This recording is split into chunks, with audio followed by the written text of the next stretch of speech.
G'day, welcome to Mt.Coramba Apiculture. It's Sunday, 4th of January 2026.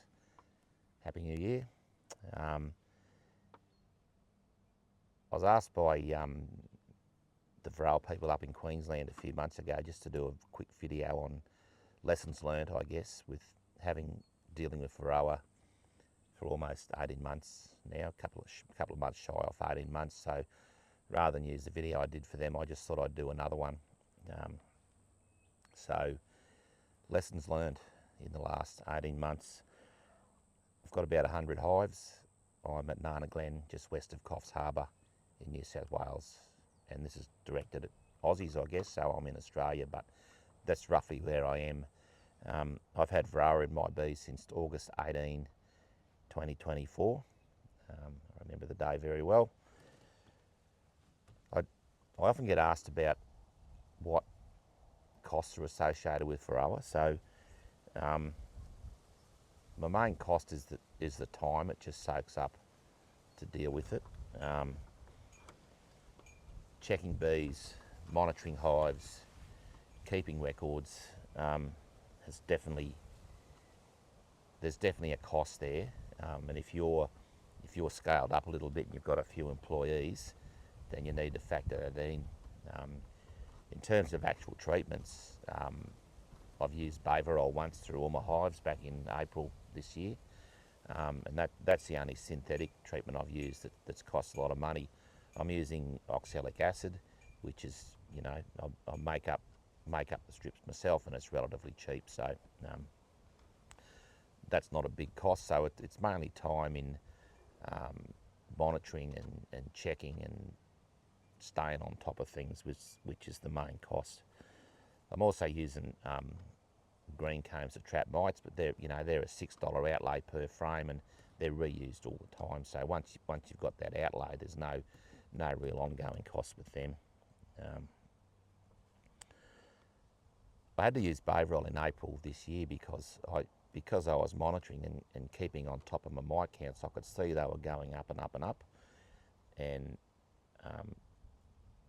they were hitting 20 and 30 right across my apiary sites, and it didn't matter where it was. So it really, I could have kept going with oxalic acid and green cones, but I could just see the writing on the wall, and I was tired. I'd had enough. I was absolutely buggered, just getting around 100 hives on that 24-day cycle, and I could just see that they were getting out of control. So I made the decision to put Varroa in, and that saved my bees. It saved my business, and it saved my beehive. So all that Varroa went in April and come out in June, and I can honestly say I've had really low mite counts since then. So the ferals in the environment are gone, and the managed beehives are gone as well, and that just anything that wasn't being looked after here on the mid-north coast has just been wiped out. It's gone, and that's resulted in a real abundance for me. My bees are not working hard for the resources they're bringing in, and I'm not competing so much with what I call the honey badgers that are out there on Facebook Marketplace, undercutting me by half, and they're gone. So always try to look at silver linings in this Varroa thing, and that's a couple of things that's been good. So sort of back to the lessons learned, I guess. Never assume you don't have Varroa, and I see where people sort of go bum up is when they're just sailing along nicely and all of a sudden their bees are dead, and they've got no concept that Varroa's here or that it's even a problem. So if you're anywhere from the tip of Cape York down around to the South Australian, West Australian border, and even Tasmania, you should assume that you've got Varroa. It's not a natural spread. It's on the back of trucks at 110 kilometres an hour. So always be checking, and if really it's a monthly thing, get into that brood, drone brood, and get in under the cappings and look for those mites. But I don't cop it when people say, "Oh, I had no idea it was here." I didn't know it was here.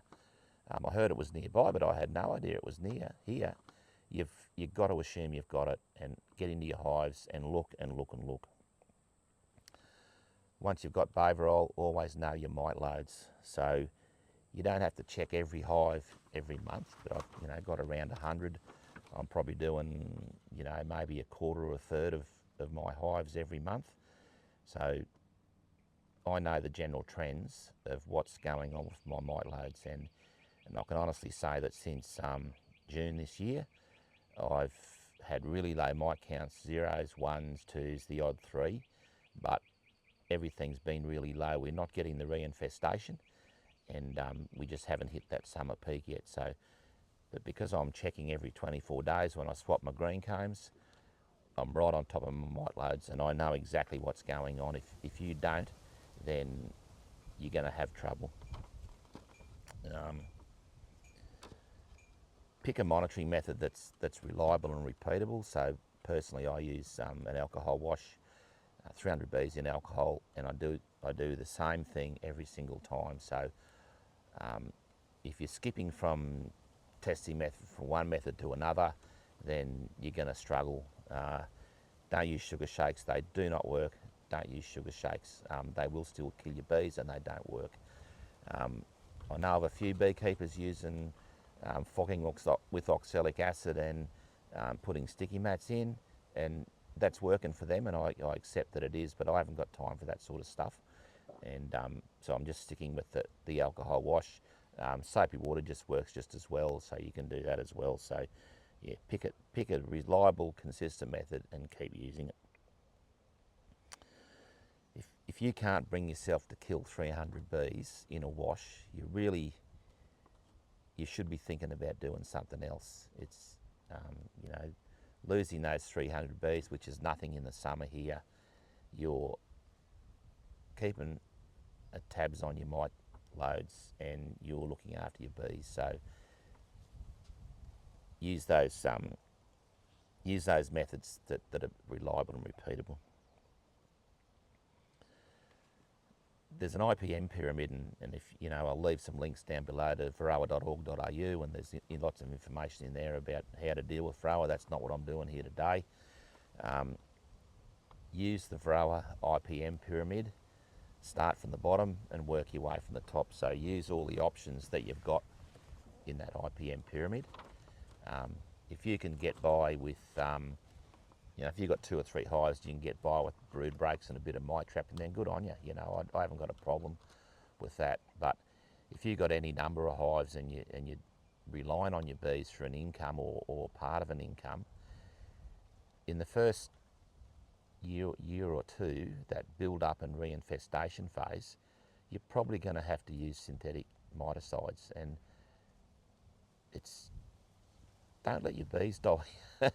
Just if you've got to go to the top of that pyramid, if your mite counts are telling you that things are getting out of control, go to the top of the IPM pyramid, and Varroa is a great chemical.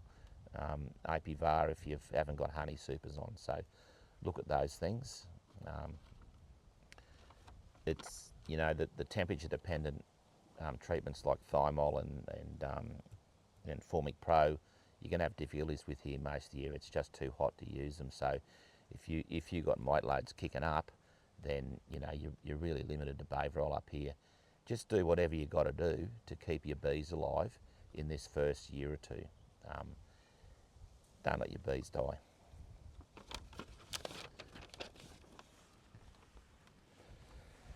So yeah, if you're in southeast Queensland, I'm hearing horror stories up there, northern New South Wales and southeast Queensland. Varroa's just ripping through Brisbane, and Lockyer Valley, out into the Downs, and up north to the coast. So yeah, just I'm hearing that Varroa's not effective at 6 weeks, just because of the effectiveness of that treatment wearing off, and the tidal wave of reinfestation that's coming back in. So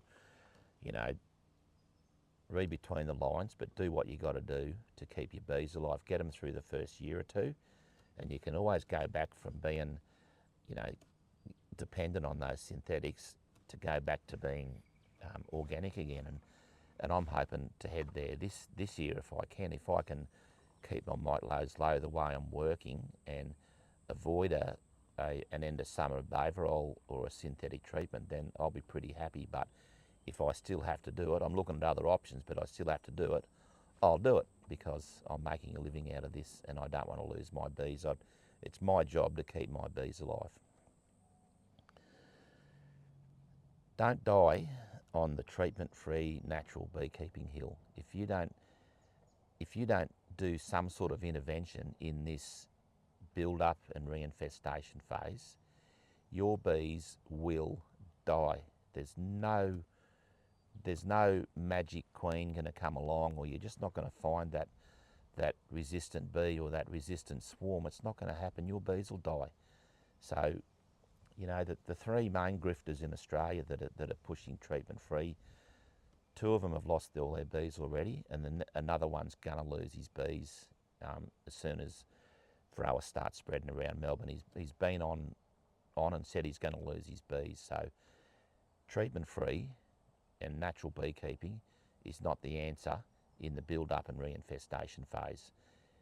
You will lose your bees. I'm seeing social media posts on a weekly basis of people going, oh my God, I went treatment free, my bees died. I was told I'd be fine. You won't be fine. Your bees will die. Don't use treatments that are known not to work. So there's lots of Varroa mite treatments that do not work. It's well known that they don't work. If you use those treatments, once again, your bees will die. So, you know, rhubarb under the lid, all the other crazy stuff. If you go back through my social media, you'll see posts about what I think doesn't work. So don't use Varroa treatments that are known not to work. Your bees will die. If you want to run experiments, it's fine, you know. I do it, and everyone that thinks about their beekeeping does it. But don't run that experiment on all your bees. Don't run a trial on more hives than you are willing to lose. So if you've got 100 hives, don't run a trial on 100 hives. Run it on 10 or half a dozen and see how you go. But, you know, be careful. And if you're getting advice off people and you want to give it a go, that's all good, but don't do it on all your hives. If you've got one hive, then you're probably going to lose that hive. You want to try some crazy thing, pseudoscorpions or I don't know, whatever's out there.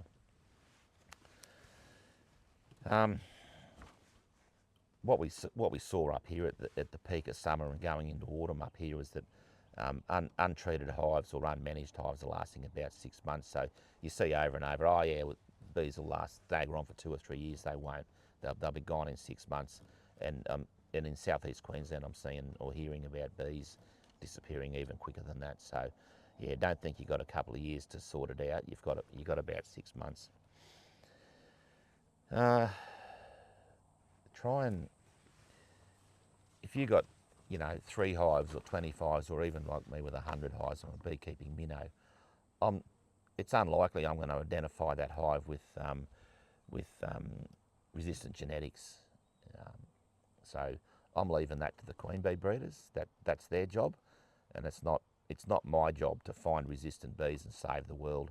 But what I am trying to do is improve my queens and then just have better hives. Culling the bottom 10% of poor performers, anything that bobs up with chalk brood or European foul brood, or if they want to have a crack at me when I take the lid off, they're gone and they're re-queened with good queens. And there's no reason why you can't raise your own queens and do that, or just get really nice queens off the queen bee breeders around the place. And just having that little bit of edge with the quality of your bees, it'll help with Varroa. So you don't have to save the whole beekeeping industry on your own. Just keep your bees alive. That's all you got to do. What I have done is made up a lot of nucleus hives. So I've been trying to take any combs that have been treated with synthetics or Varroa. If I'm going to make up a nuke, they're always the first choice to take out. And if you're using oxalic products or any miticide for that matter, they'll all take a toll on your queens. So always have a backup, and I do that with nucleus hives. I start them out as 3-frame nukes and build them up into 6 frame nukes, and if they keep going, I'll make a production hive out of them. But I often take those nukes and drop them into hives that have gone queenless or for whatever they've failed, you know. So try and have some nucleus hives always to back yourself up, and it's a lot cheaper than going out and buying bees or buying a queen every time a hive fails. So that's one thing I've been doing that I've found really successful and helpful. Keep meticulous records. So I use the B+ app, and you've probably seen me using it in the videos I've been doing. I find it really good. Every hive's in the app, and every time I take the lid off, I record what I've done. So I can look back through my records and see that hive, I'm at Coramba here now, so it's Hive Coramba 02, had Varroa taken out in June this year, and it's consistently washed 1s and 0s all the time. I know when I've had treatments in, organic treatments. I know when I've had my green combs in, when they've come in and come out, and I know what hives have had no treatments and all, and I'm comparing them to the ones that have had treatments. So yeah, I can't stress enough, if you can keep meticulous records, you'll just be a cut above everyone else, and you won't regret being able to look through the history of a hive and just see how it's going. You know, I still know some commercial guys that are writing on the lids, and that's fine if that works for them, but I think if you're like me and have got around 100 and 150 hives, some sort of an electronic app is fantastic. I don't like writing in books, but I can just take my iPhone out of my pocket and make a record of what I've just done. So yeah, I've found keeping records really helpful, and I should have been doing it that way years ago. I guess the last thing I want to say is just if you see people, if people are asking for help and you think you've got something to help them, some way to help them, then help them, you know. Some people can't be helped, and you've just got to, you go, oh my God, that person's going to kill all their bees. You've just got to move on and let them go. There's nothing you can do about it in the first couple of years. So, you know, you can't save the beekeeping industry, and you can't save some beekeepers. They'll make poor choices. I think a lot of beekeepers just never got past the good beekeeper stage, and there's a lot of them out there, and you'll see them failing daily on social media. They're copying on and telling people that they've failed, and I don't think it's their ability to manage Varroa. I think it's their ability to beekeep. So another thing you can do, if you're having trouble, try and spend time with more experienced beekeepers. You won't get any knowledge off Facebook. It's just a waste of time. So you know, there's some great YouTube sites and that sort of thing. And the best thing you can do is find a beekeeper that's had bees for 10 years and try and just offer to help them, and you'll learn a lot. Or if someone's succeeding with Varroa management, offer to help them, and most likely if you're polite and respectful, they'll let you tag along. If you ever need help, give me a call. My phone number's in the contact details down below this video. I'm happy to talk to anyone on the phone, and if you're unsure about something or you're worried, just give me a call. I don't always pick the phone up, but I've got a long message that discourages you from bothering me with trivial stuff. But if you do want to talk to me about Varroa, just bear with it and leave a message, and I'm really happy to talk to anyone on the phone, and I've made some really great contacts all through Australia, and those people pick up the phone and ring me when they get stuck sometimes, and I don't always know the answer, but I'm more than willing to help anyone if you just pick up the phone and give me a call. All right, that's about all I can say. Don't give up. If you're in southeast Queensland now, or in Melbourne, in Victoria, don't give up. Don't let your bees die. Do whatever you got to do to keep your bees alive. Get through the next couple of years, and wait till things settle down and get back to beekeeping. You will be fine. I've been fine here. I can honestly say I haven't lost a hive to Varroa. So just keep your bees alive. All right. Thanks for watching.